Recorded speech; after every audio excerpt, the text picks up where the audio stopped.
reka tuze kumva ko barahira.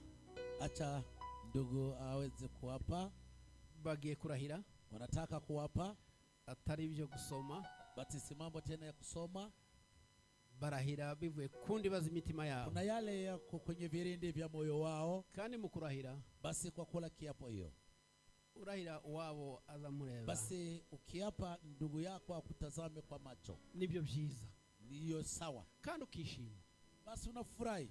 Reka Rumenge aze gutanga, basi acha Rumenge Agostino aweze kuanza. Shika mkono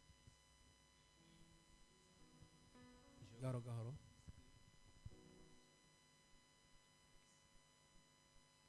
Jewe Rumenge Agostino ku bushake bwanjye nyine yambikiye runo rupeta nk'imico cy'urukundo nagukunze, naragukunze cyane kandi nzakomeza ngukunde, nzahora ngukunda iteka ryose, mu kuboko kwacu kose nzahora ngukunda, zizabivanga hagati y'urukundo rwanje nawe, ndaritse imbaraga z'Imana isumba zose ngo zizakibangamira.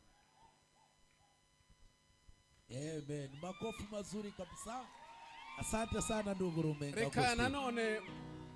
Reka nanone umukunzi wiwe, basi penzi cha Rumenge nanone aze kurahira, naye ashike mkono wa Rumenge aupandishe juu amuvalishe peta, avyiyumvira, basi aape kiapo Rumenge akimsikiliza. Jewe Chantal Mawa